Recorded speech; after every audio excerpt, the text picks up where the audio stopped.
बंगाल में पहले चरण की 152 सीटों के ऊपर मतदान हो चुका है और जो ग्राउंड रिपोर्ट्स आ रही हैं वो यही कह रही हैं कि बीजेपी पहले चरण की 152 में से 100 से ज्यादा सीटें जीत सकती है। गृह मंत्री अमित शाह ने तो 110 सीटों का दावा किया।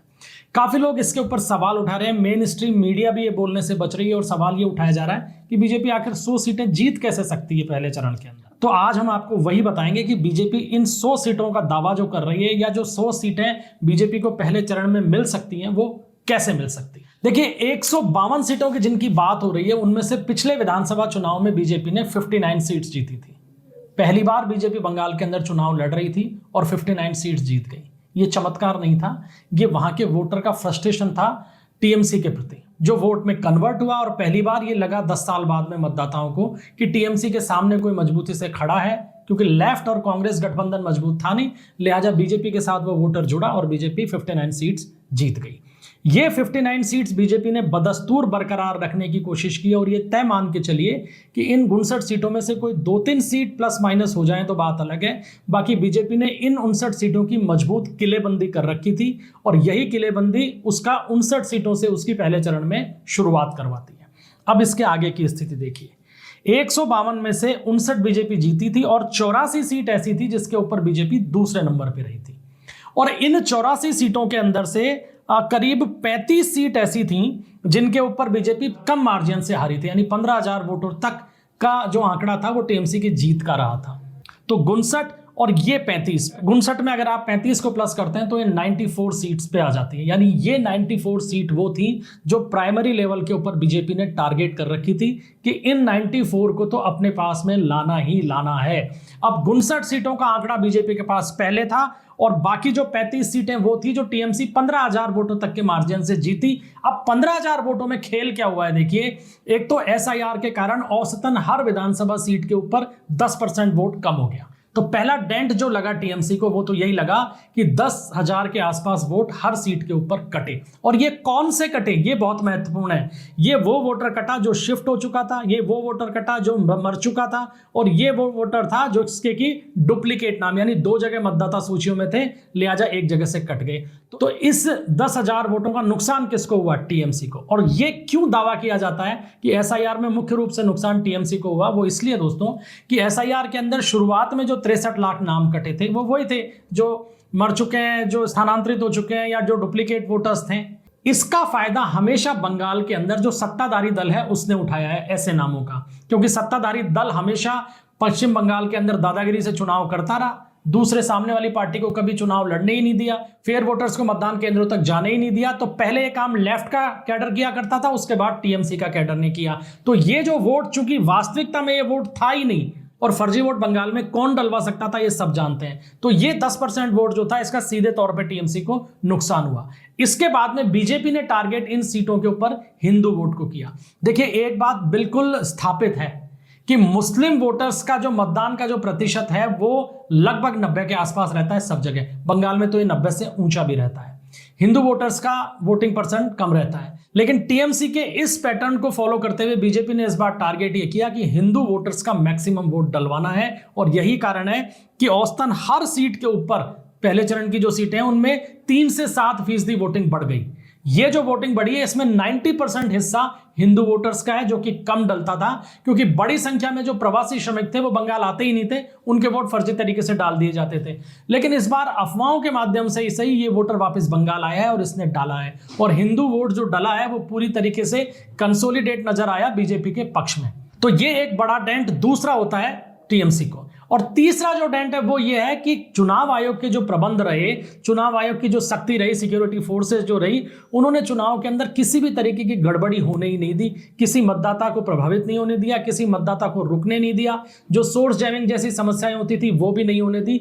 तो कहीं ना कहीं 1 से 2% चुनाव को ये भी प्रभावित कर रही है। तो कुल मिलाकर 20 से 22% तक वोटिंग पैटर्न जो है वो हर सीट के ऊपर प्रभावित हुआ है। और यही कारण है कि बीजेपी बहुत इस मामले में एग्रेसिव मोड पे भी है और बहुत कंफर्म भी है कि ये जो 35 सीटें पिछली बार 15,000 वोटों से कम अंतर से हारी थी बीजेपी ने, उसमें से मैक्सिमम सीटें बीजेपी जीतने जा रही है। तो 59 और जो ये 35 का आंकड़ा है, इन 94 सीटों में से बीजेपी का यह आंकलन है कि लगभग 90 सीट हम निकालेंगे और ग्राउंड लेवल के ऊपर ये टारगेट आसपास तक बीजेपी का पहुंचता हुआ भी दिखता है। अब इसके अलावा जो लगभग 60 के आसपास सीटें हैं, उन सीटों के अंदर देखिए काफी सारी सीटें टीएमसी की ऐसी थी जहां पे बहुत जबरदस्त एंटी इनकम्बेंसी टीएमसी उम्मीदवारों के प्रति दिखाई दी। दूसरी चीज, मालदा और मुर्शिदाबाद के अंदर कई सीटें ऐसी थी, लगभग 1 दर्जन सीटें ऐसी थी जिनके ऊपर मुस्लिम वोटर्स जो है वो कांग्रेस के साथ या लेफ्ट कैडर के साथ में जाते हुए दिखाई दिए, या एक सीट के ऊपर हुमायूं कबीर फैक्टर भी काम करता हुआ दिख रहा था। अब यह नहीं माना जा सकता कि बहुत ज्यादा प्रभावी रहा,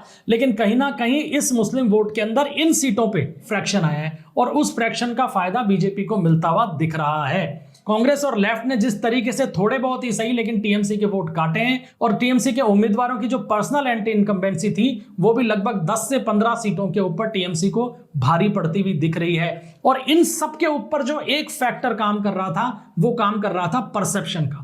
चुनाव में परसेप्शन बहुत इंपॉर्टेंट फैक्टर होता है, और पश्चिम बंगाल चुनाव के अंदर इस बार ये परसेप्शन बन गया कि दीदी जा रही है और बीजेपी आ रही है। इसके कारण जो स्विंग वोटर्स हैं वो स्विंग वोटर्स भी काफी हद तक इफेक्टेड हुए हैं, और यही कारण है कि ऑल ओवर बीजेपी ये टारगेट कर रही है या ये दावा कर रही है कि 152 में से वो 110 सीटों तक अपना आंकड़ा पहले चरण में पहुंचाएगी। और धरातल के ऊपर भी ये 100 सीटों का आंकड़ा जो है बीजेपी के पक्ष में वो अचीव होता हुआ बहुत मजबूती के साथ में दिखाई दे रहा है। अब देखिए, अगर हम सीट वाइज बात करें तो एक सीट है मैखलीगंज, टीएमसी यहां जीती थी 1216 वोट से, और इस बार यहां पे वोट डल गए 96.87%, यानी लगभग 100% मतदान कर दिया लोगों ने। जलपाईगुड़ी ये टीएमसी ने जीती 941 वोटों से, और इस बार वहां मतदान कितना हुआ है 93.45%। दोनों हिंदू बहुल सीटें हैं। इसी तरीके से राजगंज सीट केवल 3421 वोटों से टीएमसी ने जीती, और इसमें इस बार वोटिंग परसेंटेज रहा है 96.21। एक सीट है सूरी जिसको बीजेपी 7125 वोटों से हारी थी, और इस बार वोट परसेंटेज जो है वो यहां रहा है 93.63।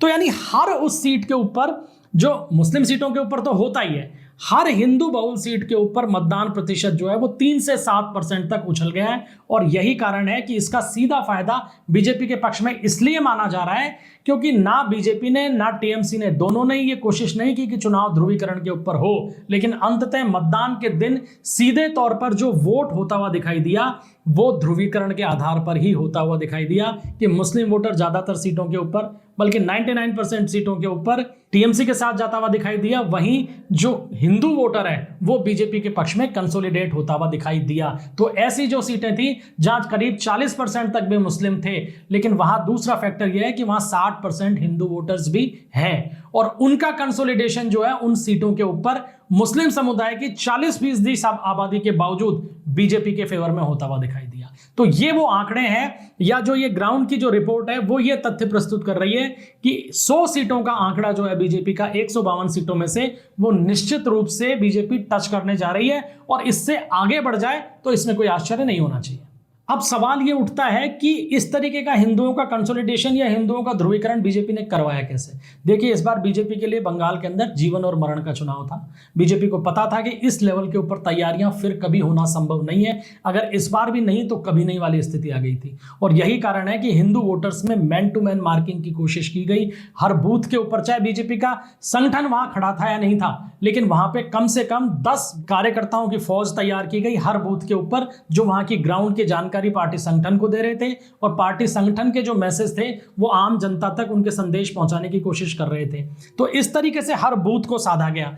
क्षेत्रवार दूसरे राज्यों से भी कार्यकर्ताओं को लाकर, नेताओं को लाकर बिठाया गया। जैसे कोलकाता शहर जहां पे कि अब दूसरे चरण के अंदर मतदान होने जा रहा है, जहां टीएमसी बहुत हावी रहती है और बीजेपी वहां पे खाता भी नहीं खोल पाई 2021 के अंदर, वहां राजस्थान से जुड़े हुए नेताओं को बिठा रखा है लंबे समय से, क्योंकि मारवाड़ी बड़ी संख्या के अंदर कोलकाता में मौजूद है। तो इस तरीके से मैन टू मैन मार्किंग की कोशिश की गई। संघ के जो सहयोगी संगठन है उनके कार्यकर्ताओं ने मोर्चाबंदी की, और इन तमाम बातों के ऊपर जो सबसे भारी जो चीज रही वो रहा परसेप्शन, और वो रही टीएमसी के खिलाफ लोगों की भड़ास। जितने भी प्रवासी मजदूर दूसरे राज्यों से बंगाल वोट करने गए, उनके दिमाग में कहीं ना कहीं ये बात थी, नए वोटर्स के भी दिमाग में कहीं ना कहीं ये बात थी कि उड़ीसा में डेवलपमेंट हो रहा है, बिहार में डेवलपमेंट हो रहा है, आसाम में डेवलपमेंट हो रहा है, तो बंगाल में क्यों नहीं हो रहा।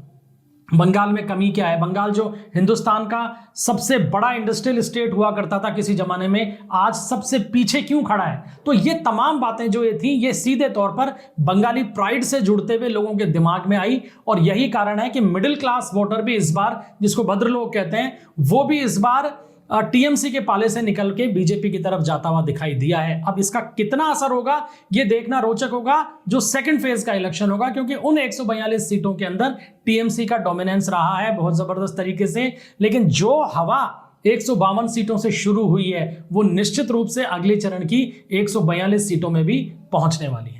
तो आज के वीडियो में इतना ही। वीडियो अगर पसंद आया हो तो लाइक कीजिएगा, शेयर कीजिएगा, चैनल को सब्सक्राइब जरूर कीजिएगा। मिलते हैं अगले वीडियो में, तब तक के लिए इजाजत दीजिए। जय हिंद, जय भारत, वंदे मातरम।